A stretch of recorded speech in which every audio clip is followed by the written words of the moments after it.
Welcome to Meet the Writers. Today, we follow a story that begins in Kashmir, lush, chaotic, beloved, and moves through exile, reinvention, and a series of unexpected turns. Our guest's life has passed through Riyadh and Rome, Ann Arbor and Los Angeles. She's been a Hollywood agent, a writer, a mother, a business partner to Jack Black, and the co-founder of a women-led podcast network. Along the way, she's written the memoir Bird Milk and Mosquito Bones, which quietly unravels the threads of intergenerational trauma with humour, heart, and through a lens of startling honesty.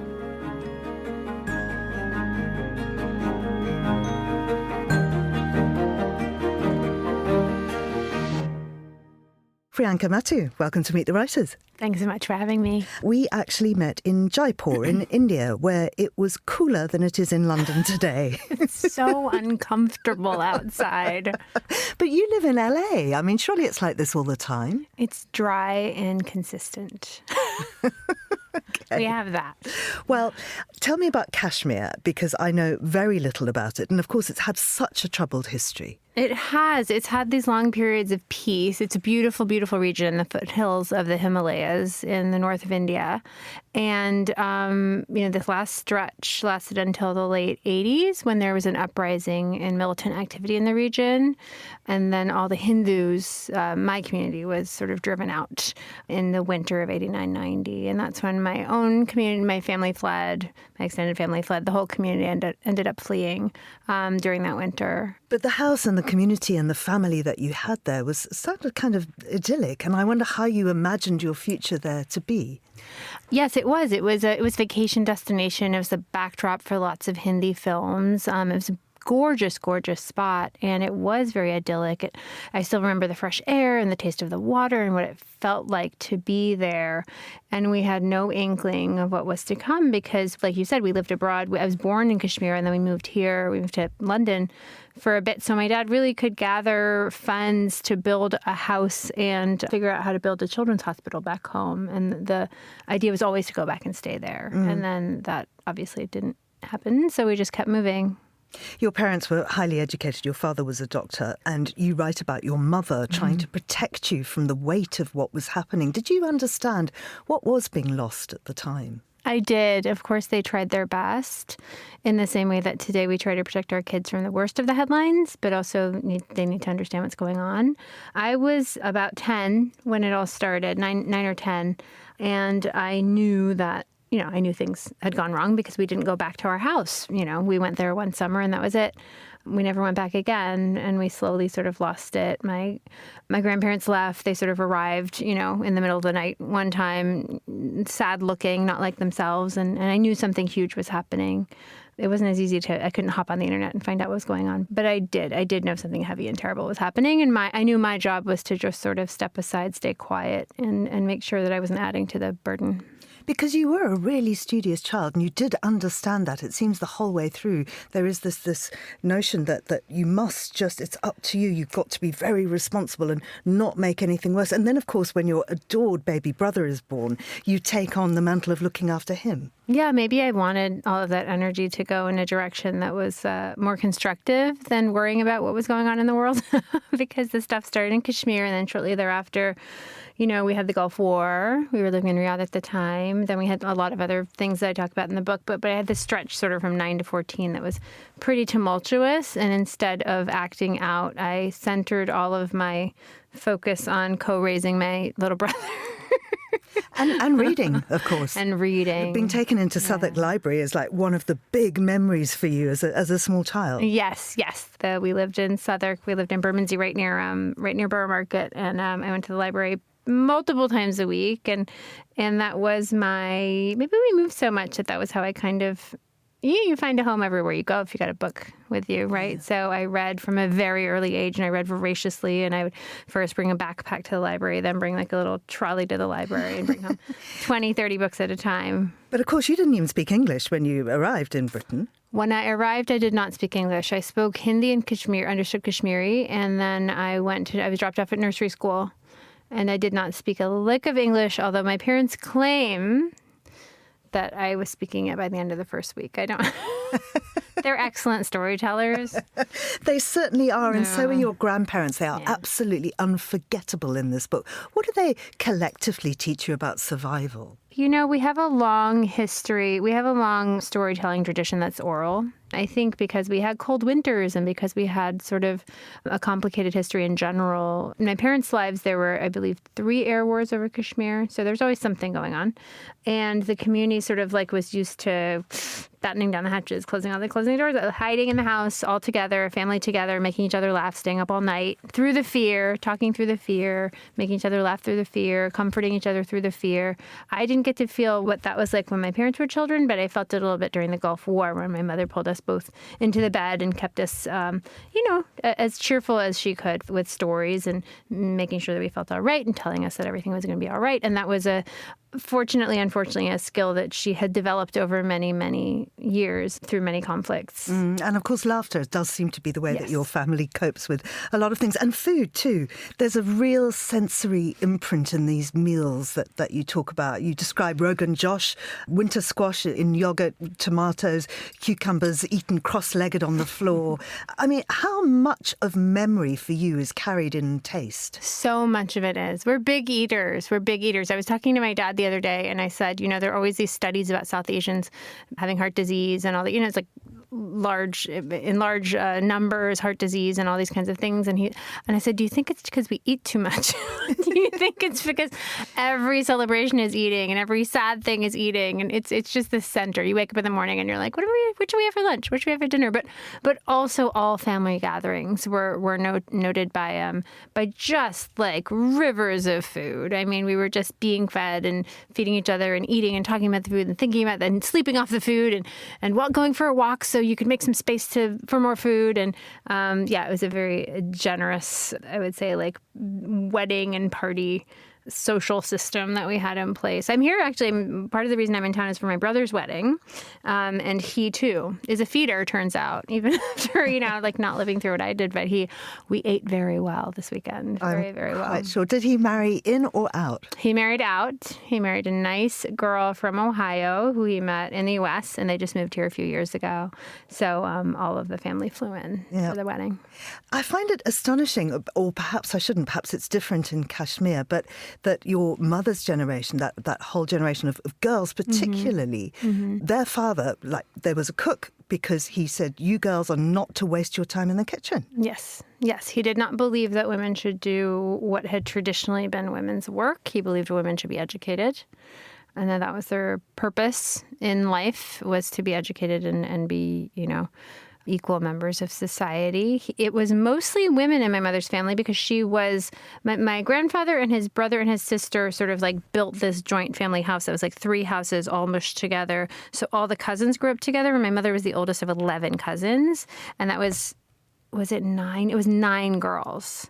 And all the girls went to engineering school or got their PhDs everyone was educated. Even my grandfather's sister, who we called Auntie G, was a professor of botany. So from top down, it was study, study, study. If they saw anything like my mother, God forbid, like knitting or sewing or trying to clean or trying to cook, my grandfather would have grabbed it out of her hand and sent her back to her books. Was that very unusual? I think for our culture, maybe it probably traces back to kind of some sort of hierarchical Hindu system that I don't totally understand, I'll be honest. But I think among Kashmiri Pandits who are Brahmins, learning was very much what we were meant to do. But there was also this colonial aspect, which my grandfather used to say was, they can't take your education away from you. Everything else, the house they can burn down, they can take this, they can take that. Yes, as they did. Yeah. They cannot take your education, they can't take your mind. So keep watering. And I mean, you weren't a particularly religious family, but religion obviously was at the heart of this conflict within the country. I mean, even when you moved to Saudi Arabia, you find this girl who is just your best friend, and then she's prevented from seeing you because she's Muslim, you're Hindu. Yes, I think it took everyone a really long time, and I think we're just starting to see and understand it now, how often people have been leveraged apart by politicians in the name of religion, saying this group doesn't want the best for you, these people want you to die, these people are trying to kill you, only I can save you. There was a lot of this talk, and I believe that people, in their fear and their real loss, and there was real violence, there was a lot of horrible things happening, I think everyone bought into the fear, and there was a big cultural division for a long time, and we're only just starting to understand, I think, and starting to mend those bridges. And you see now there was this horrible event that happened in Kashmir recently. There was a killing of a tourist in Pahalgam. And the difference is that the community all came out, Hindu, Muslim, to say, this is not good this is not what we want. Nobody wants this. Nobody wants racial tension. We just want, we just want peace. So that was what we heard. We heard that a lot growing up, this kind of like anti-Muslim, anti-Hindu rhetoric. And only now looking back, do we understand what the purpose of that was? There's a line in this book which really speaks to me as a fellow displaced person, and it's, "The home I've yearned for is no more than a web of childhood memories suspended in time."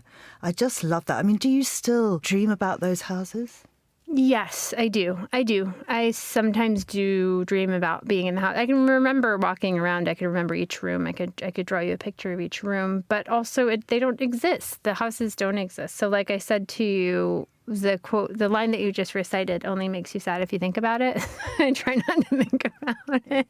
We count our blessings. We are so fortunate. We are so fortunate to have landed where we have, to be, outrageous fortune we've experienced. And at the same time, there is a sadness and a rootlessness that will always exist. And it's just your job and mine to kind of make our peace with it, I guess. Deflect those slings and arrows. Yeah.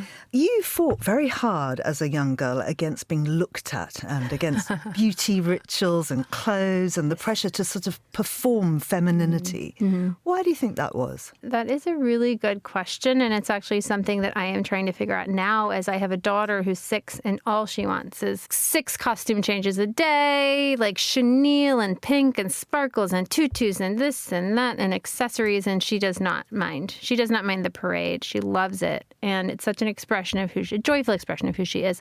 So I wonder sometimes if we maybe didn't talk about gender expression when I was younger. I was never a girly girl. I was never a super feminine girl, but I feel like when I was younger, there was one way to be a girl. It was like either you're in the party dress or you're the grumpy one in the corner. And I was like, I choose to be the grumpy one in the corner. There was no in between. So perhaps even though I wasn't the most feminine of girls, there weren't many options for me. So maybe I felt like I was being painted in a corner. I mean, it's quite funny because again and again, people come up to you in the book and go, "You're so grumpy. You just don't want to be anybody's friend. God, can you stop looking so grumpy?" I just love it. There was a moment, though, in Paris where you have this kind of life-changing haircut and suddenly you sort of do become a girl. Mm-hmm. Tell us about that. I was so bedraggled. I was pregnant with my second? I was pregnant with my second. It was so hot. This hot, probably. And I walked into a salon, and this wonderful man, David Mallet, gave me a haircut that changed my life because I understood it didn't have to require a lot of effort. The haircut reflected me and how I felt. It was an expression of me as opposed to being something I felt like was being imposed upon me. And that was maybe the first time I've looked in the mirror and been like, yes, this feels correct. This feels like a nice, chic, like sort of low maintenance, somewhat tomboyish version but better version of me. And I had been walking around with my lank hair and my sweaty dresses. And I thought, ooh, of course it's what's on the inside that counts, as my grandfather said over and over again. But sometimes, it doesn't hurt. It doesn't. Absolutely. I mean, this whole book is really about you trying to find your shape and your place in the world.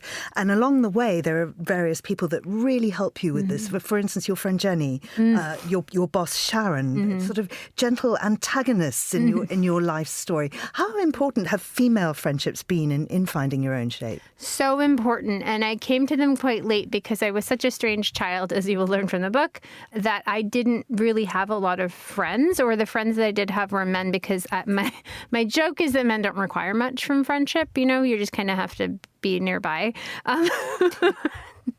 There's not much else.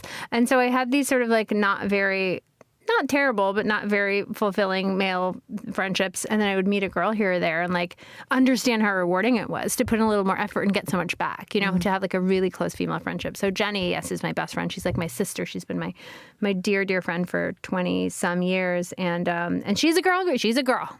Jenny gets her hair done. She gets her nails done. She is dressed to the nines, 24 hours a day, 7 days a week. Her house is perfect. Her kids, everything is perfect. And my parents love her so much because they're just like, oh my God, she made you a person. I mean, what also strikes me as odd about your parents is once you moved to America, and given that your mother comes from the family that she comes from, you moved to America and suddenly they shut you down. They're like, no, you are not going out. You're not doing this on your own. Why? It was so sudden and strange, and I had had so much freedom before moving to the U.S., and I think it just scared them. I think the U.S. scared them. It's kind of a scary place. It's this giant, sprawling, anything can happen. There's guns everywhere. I mean, that's scary after a lifetime of living in countries with no guns. They had lost so much at that point. They had lost their home in Kashmir, their homes in Kashmir. They had lost family members. They had lost so much that I think that the fear was really strong. And it was like, we need to do this for the kids. We need to open up these opportunities for the kids. We cannot lose the kids. And again, I'm the oldest daughter. So, and not just a girl thing, but I'm the oldest child. So as I tell my own oldest child, listen, I don't know what I'm doing. And I mean, you didn't know what you were doing for a long time in terms of studying as well, because you know, your parents wanted you to be a doctor. You realised you couldn't do that. Eventually, you kind of bargained it into a law degree. You graduate and know that the one thing you don't want to do is be a lawyer. So you work your way up, but eventually you become this top agent in Hollywood. Yes. Tell us about realising you were succeeding at something that you never really actually wanted, and also what having that job is like. It was. It's so funny because technically it was my first job. I graduated from law school and I ran as far away as I could. I went to Los Angeles. My parents were in Michigan. And I was like, where can I go that's a city that's interesting, where I will have friends, that is really far away, so I can just like make some decisions and make a path for myself. And so two friends of mine were moving to LA and I went with them. It was cheaper than New York. I had to start paying off my law school loans. I could not have lived in New York on a starting salary and paid off my loans. And so I went to LA, which was very, very cheap at the time. It was crazy cheap and warm and nice. The weather was great and my friends were there and it was awesome. And then I started working in the mailroom of United Talent Agency. And I tried to explain to my parents what was happening. They could not believe it. They were like, you're going to be delivering the mail? And I was like, it's like an apprenticeship. And they were kind of like, I don't know, give it a few months and give it a year and see. They were terrified. And so I started in the mailroom. And to their credit, they're talent agents. They have an eye for people who might be promising within the building, and they supported me from day one. I mean, the way it works is so funny because I am pushing the mail, but then like Chris Hansen, who I'm still dear friends with, who ran the mail at UTA, always had his eye on me, like, you're smart. The top agents are going to like you. So whenever there was an opening on someone's desk or they needed help, he would send me, and he'd be like, well, yeah, Sharon's going to like Pri. And the guy who ran the HR, Michael Conway, who's gone now, who's a hiring genius, was like, you should meet Sharon. And I was like, well, I don't even know how to use the phones. He was like, you can learn that. The thing you have, you can't learn. So he put me in front of her. And I was terrible at my job. I was a terrible assistant because I just didn't want to answer phones or file. I wasn't interested in it, but I loved the stuff. I loved the reading of the scripts I always loved comedy and I loved funny things. My mother was very funny and I loved going to comedy shows and I loved stand-ups, and Sharon represented all these like super famous comedians, and I loved working with them and talking to them and finding scripts for them and finding books for them and options. So I enjoyed this sort of high-level work. She did like once a week try to fire me. She was just like, you're a menace. You're going to ruin my career. Or she'd be like, bring me that deal. And I was like, I don't know where it is. And she's like, it's in your files. And I'm like, where are the files? Someone was like, behind you. And I was like, oh God, no, can't we just talk about scripts some more? And so ultimately a year later, I tried to leave. I said that I was going to quit because everyone was crazy. I was like, you're all crazy. I don't want to be an agent. It's been fun, but like I have a law degree. I should probably go do that. And they called me over Christmas and they said, we're going to promote you. They said, we're going to promote you. And I was like, but I don't want to be an agent. And they were like, no, like you're actually, like try it. And then you try it for a year, and then in a year, at least you won't be an assistant anymore. You can like go do another job. And it's funny, I really did have to be talked into it. Extraordinary. And yet, really, I mean, to me, an outsider, it sounds like such a glamorous thing to do. It was a very glamorous job. It was, the access is kind of hilarious. That's the thing you realize, is then all of a sudden you're like at this party or that party, you're at SNL, and you're at the Oscars, and you're at the Emmys, and you're at the after parties, and you're at the Chateau, and you're all the things you kind of hear about as a non-Hollywood person. Although, as you say in the book, they got quite cross with you because you wouldn't do the red carpet walk. No, I was always getting yelled at for not schmoozing enough. Yeah, I was like, can I just go to the comedy shows and like sign people and do my thing? And they're like, yeah, that's part of it, but like, we need you to take, I remember this partner pulled me into the office and said, he was like, your expenses are, I don't remember what they were. He was like, you spent $450 on your expenses this month. And I was like, yeah. He was like, what are you doing? Eating salad at your desk? And I was like, yeah. And he was like, you're not supposed to do that. You're supposed to be like taking execs out and pressing them for information and all the agency things you're supposed to be doing. And I was like, why? Well, I mean, eventually you did leave, and it seems to me that your husband said something to you. He asked you to list 5 people you admired. Yeah. And they were all writers. They were all writers. Tell me about that. I don't know why I was hiding from it. I was scared. I had done a bunch of things and been pretty good at them, but they weren't the things I cared about the most. The things I cared about the most were books. I cared about books more than anything in the world. And because I cared about books so much and I cared about reading so much, I thought, I can't go near that. It would be too scary and it would break my heart. It would break my heart if I attempted it and it didn't work out. And it was just this I was frozen a little bit. And then once I got the baby, I was like, well, I did that. Having a baby's hard. Maybe I should. And then my fear of failure sort of evaporated, I think. I said, well, I'm not going to know if I don't try.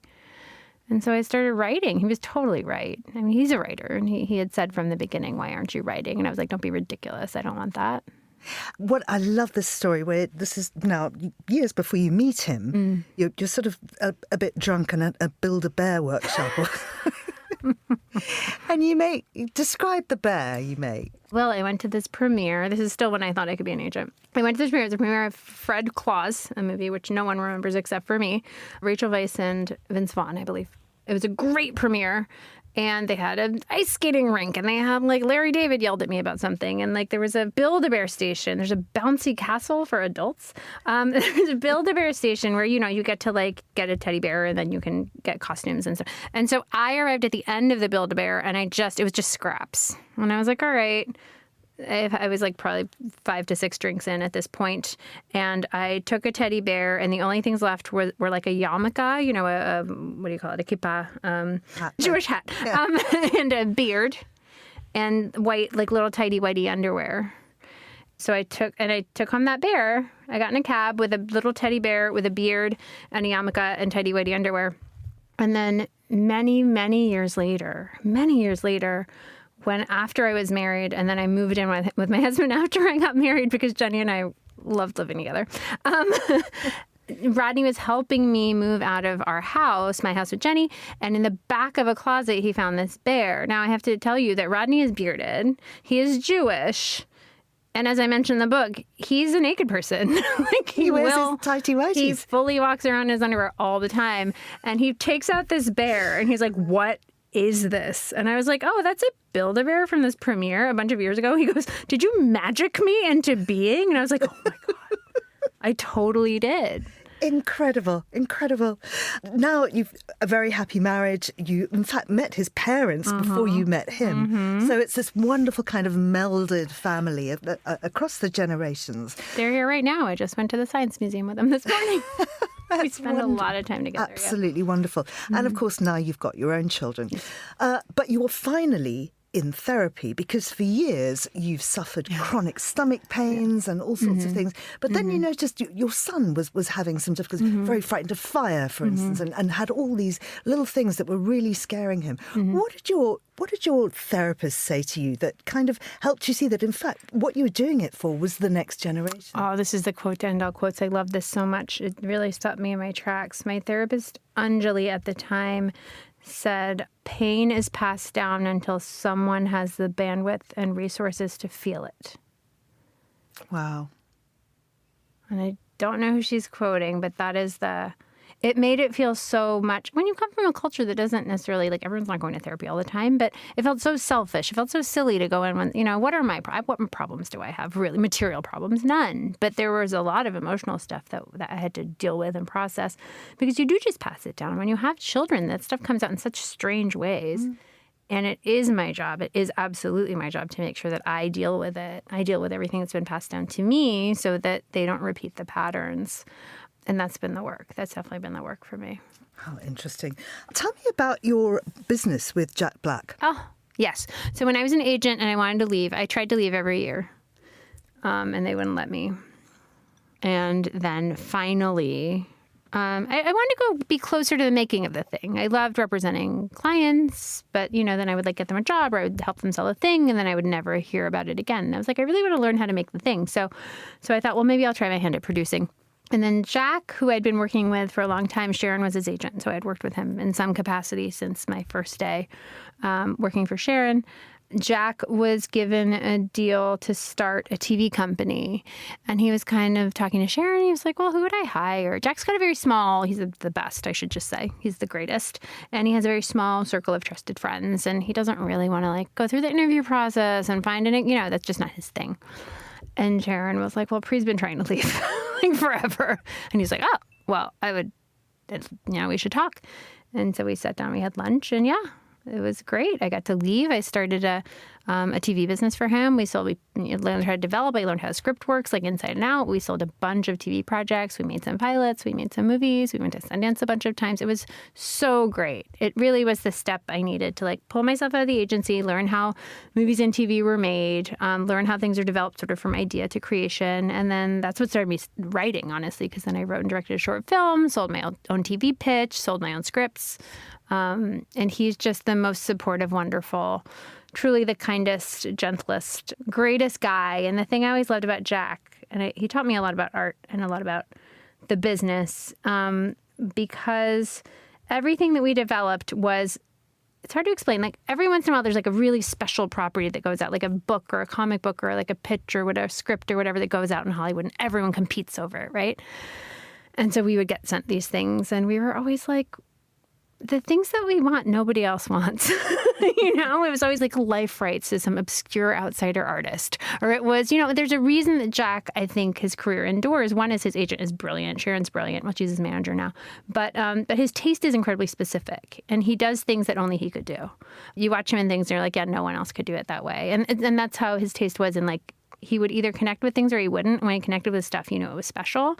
And I got really granular and specific in how I connected to books and material as well. So that was a really amazing education with him. And what about your podcast network? The podcast network, yes. We started an independent podcast network. I was pregnant and I was waiting for a deal to close. And my friends who are podcasters in the U.S. came to me and said, we want to start an all-lady podcast network. And I was like, well, I'm waiting for this deal to close. I could help you. And so we did. We started a network called Erios. We raised a bunch of money. We produced, I think 15 shows over the course of many years, 5 years. We just wrapped it up last year. Amanda had a baby, all these things happened. And we got to the point where it was either, okay, try to scale up and then sell to, a bigger network, or try to stay independent and finance ourselves independently. And that's really hard in this environment. It's really, really difficult. It's quite a flooded marketplace, and we don't want to be the noisiest. We just want to we wanted to make smart stuff for smart women, and I'm glad we did it for a while. But ultimately, we got a lot of wonderful reviews for our shows. But did we want to compete with Spotify? Not really. What about Foxy Brown, which was your own show? That was really fun. I originally developed that show for other people to host, and then we couldn't afford a host, so I had to host it myself. But I ended up hosting it with my friend Camilla Blackett, and it was so wonderful. It was meant to be a beauty and wellness podcast for women of color, hosted by women of color, but it really ended up being about so much more than that. It was like a book club. It was we were talking about current events. We were talking about, the meaning of beauty, whether certain segments of the population were being served by this, foundation company. It was so cool. It was so fun to talk about. Extraordinary. I wonder what home means to you now, not metaphorically, but practically in this sort of mess and magic of everyday life. That's, I have lived in LA now for 21 years. I still don't call it home, which is strange. Maybe it's the nature of the city. I don't know. Would I feel at home somewhere else? That I also don't know because I haven't lived somewhere else for 21 years. Although you did get an astrologer to plot out your geo-astrological chart to see where you should and she live. told me to stay in LA, which is so annoying. I'm like, anyway, and she said Stockholm. I'm not moving to Stockholm, Costa Brava. Like, I don't speak Spanish yet. But my home is where my family is. My home is where my family is. And that is, who knows if that, I think that'll shift, the kids are in a blink going to be, in college or whatever, and maybe I'll look elsewhere and move where they are. But yeah, I think right now it's like the home we're building. I mean, we just had the fires, in LA, which were really kind of a nightmare. And I've always said I'm not super attached to LA. I'm not attached to things. I'm not so attached to our house. I love our house. I appreciate our house, but I'm not attached. And then I realized during the fires that there might be more there because we did leave because the power was out and our neighborhood was super smoky and weird. When I came back to the house to get things, I was shocked by how attached I actually am to the house. And that scared me. Yeah. Like, to be attached to a house is very scary for me because that means that to me just, it's a loss alarm, Like, ooh, no, oh no. Here you go, getting attached to another house, and then what's going to happen? You're going to lose it again. Yeah, well, that's the thing. Once you lose something once, you live in fear for your whole life, don't you? Really? Yeah. I love the way you've tried to prepare your son to kind of feed himself, but I liked the way that you kind of very cheerfully admit it's because you don't have time to do it and you don't really want to. I don't want to. I really don't want to. And I tell him this, and he's like, can you give me a glass of water? And I'm like, no. He's like, why? I'm like, it's good for you to get your own. And I don't want to stand up. Yesterday, he really wanted to go to some Minecraft something or the other. And I was like, no. And he said, why? I was like, I don't want to. I do so, there is a little bit of like pointing out. They never, like, the kids are babies and you do everything for them. And then they get to an age where you're like, wait, why am I still peeling your orange? I should not still be peeling your orange. But nobody tells you when to stop. You just like automatically do it until it's wild. What do you hope he gets out of this book once he's old enough to read it? He's read it. Uh-huh. He's read it. And it was so interesting because he just sort of absorbed it all. And he asked me a few questions. The thing that he was most preoccupied with, that he really wanted to spend time talking about, was George Floyd. I think because that's the piece probably that's most relevant to his life today. He was because you describe how Los Angeles exploded during that time. Yeah, and that's his city. He's from there, and he goes to a very, very diverse school, and everyone around him is like black and brown and Asian and all kinds of things. And he was like, explain what happened and why. And so we talked about George Floyd for a while, and we talked about the city's relationship to the police and the country's relationship to the police for a while, and that was the thing he wanted to talk about. And I said, does any of the rest of it scare you? And he was like, no, because that's like stuff that happened in the past to you, and I'm glad you're here. But he wanted to talk more about like current events.